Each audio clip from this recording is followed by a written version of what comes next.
누가 먼저 손을 내밀지 그 한 걸음이 오늘을 바꿀지. 아주 작은 차이로 갈린다고들 하더라고요. 그래서인지. 그날 밤 카페 문 앞에 선 이지혁은 문손잡이를 2번이나 잡았다 놓았습니다. 안에는 지은호가 있었고 그의 마음 한가운데에는 오래 미뤄둔 말이 있었는데요. 문이 열리자 종소리가 잔잔하게 울렸습니다. 지은호는 마감을 마치고 의자를 올리던 참이었습니다. 이지혁은 말부터 꺼내지 않았습니다.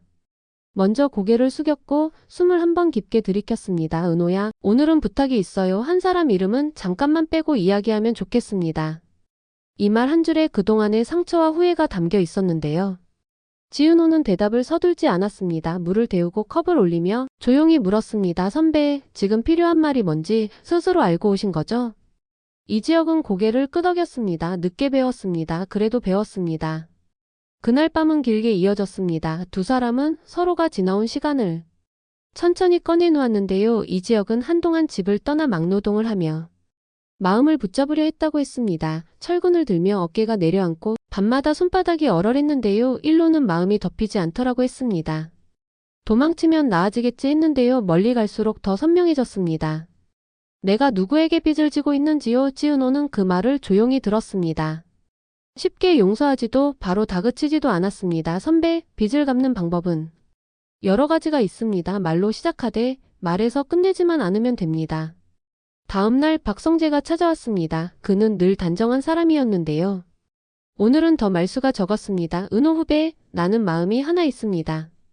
후배가 흔들리면 같이 서볼 생각입니다. 다만 누가 옳다 그르다 말하기보다 후배가 정한 기준을 내가 지키려 합니다. 지은호는 그 태도가 고마웠습니다. 사람은 많이 말해주는 이보다 지켜주는 이에게 마음이 갑니다. 하지만 마음의 빚은 방향이 복잡했습니다. 본부장님, 시간이 좀 필요합니다. 박성재는 고개를 끄덕였습니다. 그 시간 내가 기다리겠습니다.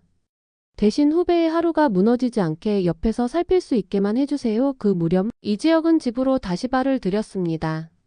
현관에 놓인 아버지 이상철의 신발은 여전히 반듯했고 부엌에서는 어머니 김다정이 조용히 국을 끓이고 있었습니다. 안니. 아버지의 목소리는 담백했습니다. 꾸짖음보다 먼저 나온 건 확인이었습니다. 아버지, 죄송합니다.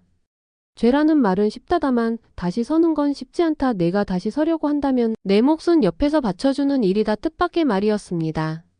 이상철은 한때 아들에게 단단한 말만 건네던 사람이었는데요. 그 단단함 속에 책임이 있다는 것을 누구보다 잘 아는 아버지였습니다. 김다정은 아들의 밥그릇을 살짝 밀어주며 말했습니다. 배부터 채워요. 배가 고프면 생각이 모나집니다. 방 안에서는 조옥래가 손바닥에 묵주를 굴리며 기도를 이어가고 있었습니다. 살다 보면 발목을 잡는 게 사람일 때가 있어. 그럴 땐 발목을 탓하지 말고 발을 단단히 디뎌야지. 외할아버지 김장수는 TV를 껐다 켜다 말고 웃었습니다. 에휴, 사람 일은 늘 복잡한 듯 단순해. 오늘 할 일부터 하면 된다. 동생 이지화는 형이 어깨를 톡 건드렸습니다. 형, 돌아온 김에 같이 뛰자. 서류도 보고 길도 같이 봐야지. 막내 이수빈은 장난 섞인 투로 말했는데요. 눈가가 빨개져 있었습니다. 오빠 다음엔 말하고 가요. 팔로워들. 걱정하게 만들지 말고요. 한편 박성재의 집안은 또 다른 흐름을 타고 있었습니다. 아버지 박진석은 사업 판단이 빨랐고 새어머니 고성희는 기획과 이미지에 능했습니다. 이번에 추진하는 재개발 구역 지도 위에는 붉은 선이 생겨났는데요. 이상하게도 그 선 안에는 지은호의 카페가 들어 있었습니다. 이번엔 중심부터 정리하자. 고성희의 목소리는 부드러웠지만 방향은 분명했습니다. 사람들이 기억하는 장소를 바꾸면 그 다음은 쉽게 따라옵니다. 박성재는 지도를 오래 들여다보았습니다. 어머니, 중심이 사람의 하루라면 속도를 낮추셔야 합니다. 성재야, 내가 회사 사람이냐, 동네 사람이냐. 저는 제가 정한 기준의 사람입니다. 단호했지만 싸움을 부르는 말은 아니었습니다. 대신 책임을 부르는 말이었습니다. 그 시간 이지화는 또 다른 그림을 보았습니다. 박영나의 운전과 보좌를 맡은 그는 갤러리 준비를 도우며 자료를 살폈는데요. 재개발 구역 관련 내부 문서가 이상했습니다. 결제 흔적은 박성재의 계정으로 남아있는데 문서 습관과 저장 패턴이 낯설었습니다. 영나씨, 이 부분은 좀 묘하네요. 박영나는 고개를 끄덕였습니다. 어머니가 서두를 때가 있어요. 서두름 속에 다른 의도가 섞이기도 하고요. 둘의 대화는 길지 않았습니다. 대신 서로의 표정에서 이해가 오갔습니다. 며칠 지나 지강호가 카페로 왔습니다. 종종 이를 그르쳤던 동생은 오늘도 봉투 하나를 내밀었습니다. 누나. 기회야 투자만 조금 묻히면 바로 올라. 지은호는 웃음을 삼켰습니다. 강호야, 이번에도 바로라는 말부터 꺼내는구나. 지강호는 억울한 표정으로 말했습니다. 세상은 빠른 사람이 이겨. 그리고 그 본부장님, 우리 편이면 좋잖아. 강호야, 남의 마음을 돈처럼 끌어다 쓰지 마. 그건 똑똑한 게 아니라 위험한 거야. 지강호는 발끝으로 의자 다리를 톡 찼습니다. 누나는 늘 착한 사람만 믿어. 착한 사람은 때로 제일 매서운 거 몰라? 그 말은 가시가 있었지만 한편으론 배운 어른의 말이기도 했습니다. 착함이 무기가 될 때가 있고 칼이 될 때가 있으니까요. 그날 저녁 이지혁은 카페에 다시 섰습니다. 술 냄새는 없었고 눈빛은 전보다 맑았습니다. 은호야, 나는 내 옆에 서는 법부터 다시 배우려고 합니다. 내 말보다 내 하루를 먼저 보려 합니다. 지은호는 간단히 고개를 끄덕였습니다. 선배가 말로 시작하면 저는 그 말을 기억하겠습니다. 대신 행동으로 이어가 주세요. 바로 그때 박성재가 들어왔습니다. 세 사람이 한 공간에 서니 공기가 조금 묵직해졌습니다. 박성재가 먼저 말했습니다. 두 분, 카페가 재개발 구역에 들어갔습니다. 제 계정으로 올라간 문서가 있는데 제 손끝에서 나간 문서가 아닐 가능성이 큽니다. 확인 중입니다. 결과가 나오면 제가 직접 설명드리겠습니다. 이지혁은 짧게 고개를 끄덕였습니다. 결과 전에 필요한 게 있으면 내게 먼저 말해요. 나는 싸움꾼이 아니라 이제 절차를 따르는 사람이 되려고 합니다. 지은호는 두 사람을 번갈아 보며 말했습니다. 둘 중 누가 옳다를. 저는 지금 묻지 않겠습니다. 다만 제가 지킬 자리는 이 카페입니다. 다음 주 동네 주민 설명회가 열렸습니다. 어르신들이 하나둘 모여들었고 낯선 정장 차림의 사람들이 안내문을 나눠주었습니다. 박진석은 사람들 앞에서 말이 능숙했습니다. 우리도 살고 동네도 살게 하는 길을 찾겠습니다. 말끝은 매끄러웠습니다. 하지만 사람들의 눈빛에는 불안이 남아 있었는데요. 그때 정순이가 손을 들었습니다. 사장님, 우리는 정리라는 말보다 쫓겨남이라는 말을 먼저 떠올립니다. 오늘 여기서 어떤 말을 쓰겠다고. 함께 정하면 좋겠습니다. 장내가 조용해졌습니다. 말의 무게가 커졌기 때문입니다. 박진석은 잠시 멈칫했고 마이크를 내려놓았습니다. 오늘은 듣겠습니다. 다음에는 듣고 난 뒤 말하겠습니다. 그 한마디가 사람들의 숨을 조금 가라앉혔습니다. 말에도 순서가 필요하다는 것을 경험으로 아는 세대에게 순서를 인정하는 태도는 신뢰였습니다. 설명회가 끝나고 이지환에게 포렌식 결과가 들어왔습니다. 문제의 문서는 고성희 측 비서 계정에서 초안이 만들어졌고 내부 권한 위임 기능을 통해 특정 시간에 박성재 계정으로 이동한 기록이 있었습니다. 자동화 도구의 흔적도 보였습니다. 형, 쉽게 말하면 가짜 서명 같은 겁니다. 성재 형이 몰라도 가능한 구조예요. 이지혁은 결과를 즉시 박성재에게 전했습니다. 박성재는 차분히 들었고 짧게 말했습니다. 내가 직접 이사회에 올리겠습니다. 숨기면 오래 끕니다. 밝히면 빨리 아픕니다. 아픈 쪽을 선택하는 건 쉬운 일이 아니었습니다. 하지만 늦게 아픈 것보다 낫다고 그는 생각했습니다. 그 사이 박영란은 전시를 옮겼습니다. 오래된 창고를 정리해 남아있는 자리라는 이름을 걸었습니다. 오프닝에서 그는 말했습니다. 우리가 지키지 못한 것, 우리가 아직 지키고 싶은 건 둘 사이에 오늘을 놓아봅니다. 그래서 의자 4개를 빌려왔습니다. 어떤 카페의 의자입니다. 이 의자에 앉는 동안 각자의 자리 하나씩 떠올려주세요. 사람들이 의자에 앉아 사진을 찍었습니다. 사진 밑에는 카페 이름이 또렷했습니다. 온라인에서는 남아있는 자리부터 지키자는 글이 퍼져나갔습니다. 누군가의 하루를 바꾸는 일은 때로 큰 소리보다 작은 의자 4개가 더 강했습니다. 그 무렵 익명의 음성 파일이 지은호에게 도착했습니다. 짧고 낮은 목소리였습니다. 먼저 그 카페부터 치워. 마지막에는 삐걱거리는 웃음이 붙어 있었습니다. 사진 한 장도 따라왔는데요. 옥상 난간에 선 누군가의 옆얼굴이 흐릿하게 찍혀 있었습니다. 지은호는 겁을 삼켰습니다. 그리고 노트에 적었습니다. 도망가지 않는다. 오늘도 문을 연다. 다음날 카페 문 앞에 작은 종이를 붙였습니다. 오늘도 영업합니다. 커피는 제가, 선택은 여러분이. 동네 사람들은 한 잔씩 사서 앉았다가 갔고 각자의 이야기를 한 조각씩 내려놓았습니다. 수다는 약보다 빠를 때가 있습니다. 이날 오후 고성희가 카페에 들어왔습니다. 미소는 정중했고 말은 부드러웠습니다. 제안 하나 하겠습니다. 카페를 이 구역의 얼굴로 만들죠. 리모델링 비용 전액 지원, 임대료 5년 동결 대신 우리의 브랜드를 전면에 세웁니다. 영라 전시와도 묻겠습니다. 지은호는 봉투를 받지 않았습니다. 대신 묻기만 했습니다. 그렇게 되면 이 자리의 이름은 누구 것이 되나요? 도시가 선택한 얼굴이 되죠. 답은 매끈했지만 어른들이 듣기엔 빈자리가 뚜렷했습니다. 이름을 읽는 순간 자리를 잃는다는 걸.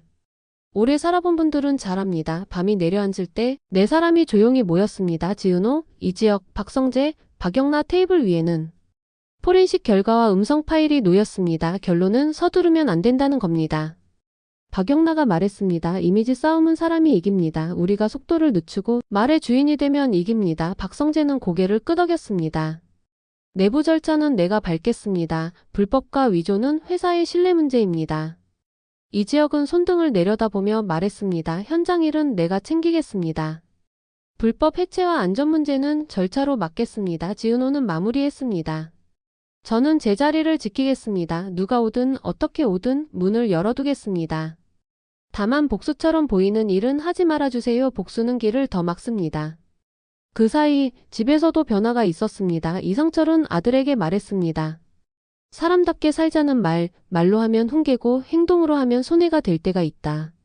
그래도 하자 손해나면 그 손해를 가족이 받쳐주면 된다. 김다정은 웃으며 덧붙였습니다. 손해가 아닌 날도 와요. 언젠가 밥값으로 돌아옵니다. 조옥래는 묵주를 쥔 손으로 손자의 등을 토닥였습니다. 남 밥상 엎지 말고 내 밥상 먼저 깨끗이 해라. 그러면 사람들이 와서 같이 먹는다. 김장수는 깨끗이 헹군 사과를 내밀었습니다. 말도 음식이여. 너무 짜도 탈이고 너무 싱거워도 탈이다. 오늘은 싱겁게 가자. 며칠 뒤 이사회가 열렸습니다. 박성재는 포렌식 결과와 내부 권한 일탈에 대한 자료를 직접 올렸습니다. 밝혔다고. 바로 박수가 나오는 자리는 아니었습니다. 다만 숨겨지지 않는다는 신호는 분명했습니다. 박진석은 회의가 끝나고 아들에게 말했습니다. 사업은 제밥만 보면 오래 못한다. 오늘은 내 말이 맞다. 다만 책임은 같이 져야 한다. 알겠습니다. 아버지. 짧은 대화였지만 위치와 책임이 나란히 놓였습니다. 한편 지강호가 다시 카페에 왔습니다. 그가 전한 봉투에서 음성 파일의 단서가 나왔습니다. 파일 끝에 묻어난 잡음이 특정 옥상 환풍기의 소리와 같았고 시간대가 일치했습니다. 옥상 출입 기록에는 외부인의 잠깐 출입 기록이 있었는데요. 접촉한 사람의 이름은 모르는 이름이었습니다. 그런데 메모 구석에 찍힌 작은 점이 지강호가 늘 쓰던 장난 같은 점과 닮아 있었습니다. 지은호는 동생을 다그치지 않았습니다. 대신 천천히 물었습니다. 강호야, 혹시 누가 너를 이용한 건 아니니? 지강호는 고개를 들었다 내렸습니다. 누나. 나도 이제 그만 허둥대고 싶다. 이번에는 내가 내 발로 서볼게. 그 말은 커 보이지 않았지만 어른이 되는 첫 문장처럼 울렸습니다. 시간이 흘러 동네 사람들은 조금씩 달라졌습니다. 카페 한쪽에는 서로의 자리 듣기라는 작은 공지가 붙었습니다. 누구든 자신의 이야기를 적어두고 다른 이가 그 글 밑에 응원 한 줄을 붙이는 방식이었습니다. 글씨는 흔들리기도 삐뚤기도 했습니다. 그렇지만 마음이 가지런했습니다. 어르신은 이렇게 적었습니다. 나는 내 손으로 키운 화분을 버려본 적이 없다. 청년은 이렇게 붙였습니다. 할머니, 그 화분이 제 자리입니다. 저도 제 화분을 지켜보겠습니다. 사람들은 서로의 글을 읽으며 커피를 마셨습니다. 말의 속도가 느려지니 마음의 속도도 덜 다급해졌습니다. 박영나의 전시도 끝자락을 향했습니다. 마지막 날 그는 관람객에게 질문 하나를 남겼습니다. 당신의 자리는 이름이 있나요? 그 이름을 바꿀 수 있는 사람은 누구인가요? 사람들은 저마다 대답을 떠올렸습니다. 어떤 이는 주소를 말했고 어떤 이는 사람 이름을 말했습니다. 누군가는 내가 지키겠다고 말한 자리라고 적었습니다. 박영란은 미소를 지었습니다. 이미지 전쟁은 끝난 게 아니지만 오늘의 싸움은 이겼습니다. 속도보다 방향을 택했기 때문입니다. 이후로도 난관은 남았습니다. 재개발은 쉽게 멈추지 않습니다. 이해관계는 늘 엮여 있습니다. 하지만 예전과 달라진 점이 하나 있었습니다. 누구도 혼자 서지 않았다는 점이었습니다. 이지혁은 현장에서 불법 해체를 절차로 막았습니다. 보고하고 기록하고 다시 확인했습니다. 누구에게도 소리 지르지 않았습니다. 대신 서류와 시간을 쌓았습니다. 박성재는 내부의 그늘을 드러내고 책임을 나눴습니다. 박진석과의 대화는 짧았지만 서로의 어깨가 조금씩 같은 쪽을 향했습니다. 지은호는 카페 문을 매일 같은 시간에 열었습니다. 문 앞 종소리는 변함없이 울렸습니다. 문을 열 때마다 마음을 한번 펴고 다시 접었습니다. 고성이는 속도를 늦췄습니다. 미소는 여전했지만 계획은 정리되었습니다. 힘은 방향이 닿을 때 스스로 줄어듭니다. 정순이는 딸의 어깨를 다독였습니다. 사람을 지키다 보면 가게가 따라오고 가게를 지키다 보면 사람이 따라온다. 둘을 함께 지키면 오래간다. 이상철은 퇴직 후 더 말이 줄었습니다. 대신 한 줄이 깊어졌습니다. 올곧게 가자. 돌아가더라도. 김다정은 매번 밥을 안 쉴 만큼 지었습니다. 집안의 숨이 밥 냄새로 고르게 퍼졌습니다. 조옥래는 손자의 이름을 하나씩 불러가며 기도했습니다. 이름을 불러주면 사람이 제자리에서 힘을 낸다고 믿었습니다. 김장수는 마당에 의자를 내놓았습니다. 동네 사람이 오면 앉으라고 했습니다. 앉아야 말이 나오기 때문입니다. 이지화는 형의 빈틈을 메웠습니다. 자동차 문을 열어주듯 삶의 문을 가볍게 열었습니다. 이수빈은 영상으로 동네 이야기를 남겼습니다. 숫자보다 표정이 많았고 표정보다 목소리가 많았습니다. 클릭은 덤이었습니다. 박영란은 그림 옆에 짧은 글을 붙였습니다. 오늘을 기록하면 내일이 흔들려도 돌아올 수 있습니다. 지강호는 조금 느리게 걷기 시작했습니다.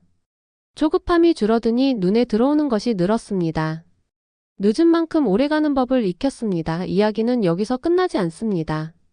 아직 밝히지 않은 사실이 하나 남았습니다. 익명 음성 파일의 발신 경로에 오래전에 끊긴 전화번호가 간헐적으로 연결된 흔적이 발견되었다고 하네요.